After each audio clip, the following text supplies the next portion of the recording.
Jai Mahamaya Ki Jai Bole Baba Ki Jai. In our last discourse, we heard about Ratabija going to the battlefield to face the Devi and him telling her what he thought was wise words, and Ambika Devi, Kalika, and Chamundai laughing at him. We'll move on to chapter 28. Vedavyasa said, O king, the Devi, hearing thus, laughed and spoke the following reasonable words in a voice deep as a rumbling cloud. O dull-witted one, already I told to the messenger before in reply to you, why then do you boast in vain? If there be any such in the three worlds who can stand equal to me in appearance, strength, and prosperity, I will marry him.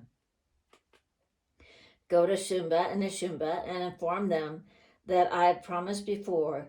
Therefore, let any of them conquer me in battle and then marry me according to the preceding rules. You have come here to execute the order of Shumba, so either stand up and fight or go to Patala with your king. Hearing the Devi's words, the demon was filled with anger and began to shoot dreadful arrows at once at the lion. Ambika then, ready-handed, seeing the multitude of arrows coming in the sky like serpents out, cut them off in a moment to pieces with her sharp arrows. The Devi then, drawing her bow, shot arrows sharpened on stone at the great Asura Ratabija.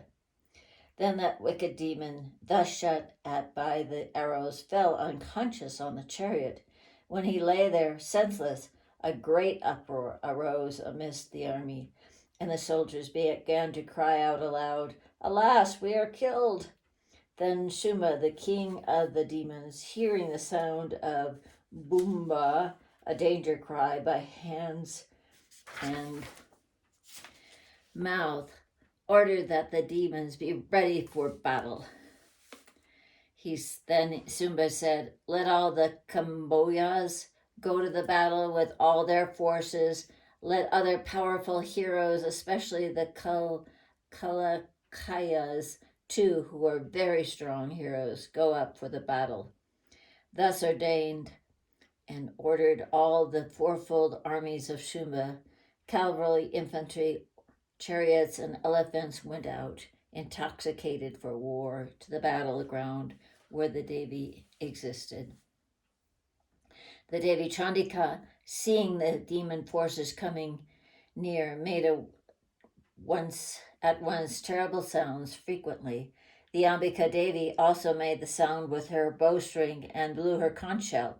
Kali then shouted aloud, opening her mouth widely. The powerful lion, the Devi's vehicle, hearing the terrible sounds, roared so loudly that the demons were struck with strange terror.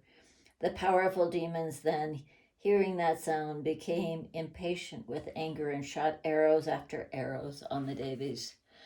The wonderful, horrible battle then ensued, causing horripilation, and the Saktis of Brahma and the other Devas began to come to Chandika Devi. The Devis, the wives of all the several Devas, then went to the battlefield in their respective forms with ornaments and on their vehicles, as generally on such occasions. The Shakti, the wife of Brahma, named Brahmani, mounted on the back of her swan, came there with a string of beads and her kamandala, her water pot, used by the ascetics. The Vaishnavi, with her yellow robes, came there mounted on Garuda, the sacred bird of Vishnu, the carrier of him, with conch disc club lotus in her hand. The Devi Shankari, the wife of Shiva, the auspicious one, arrived on the back of her bull. The emblem of the half moon was on her forehead, while in her hands she held snake bracelet and trident, Trishul, and the sign of fearlessness for her devotees. The beautiful wife of Kartika, Kumari Devi, looking like Kartika, came to fight there mounted on her peacock. The fair-faced Indrani, decked with the ornaments on her several limbs, came there to fight with thunderbolt in her hand, mounted on her elephant. The Bharani Devi looked like a female boar, came also seated on her vehicle.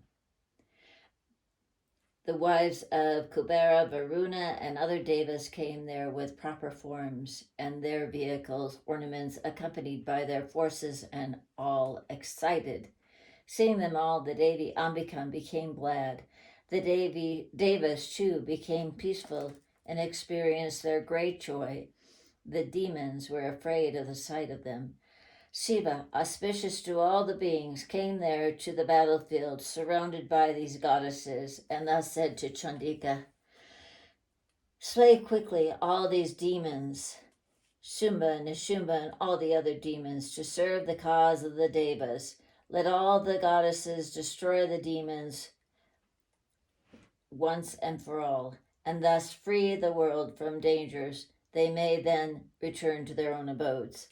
Let the devas get their shares of the sacrifices back. Let the brahmanas perform the sacrificial acts, and let all creatures, moving or not moving, be happy. Let all calamities such as proceed from drought, excessive rain, rats, foreign invasions, locusts, birds, bats, come to an end. Let the clouds bestow rain regularly, and let the cultivation yield ample harvest." When Shiva, the Lord of the gods and the auspicious one, said to all thus, a wonderful female ensued out of the body of Chandika, very furious, horrible, with hundreds of jackals surrounding and yelling. Then this Shakti, a dreadful appearance, said to the five-faced Shiva, smiling, "O Deva of the Devas, go quickly to the Lord of the demons. Do the duty of a messenger for us, O destroyer of lust. O Shiva, tell that haughty, lustful Shumba and Nishumba to leave the heavens and go to Patala. Let the Devas reign in the heavens again. Indra go to his own beautiful throne.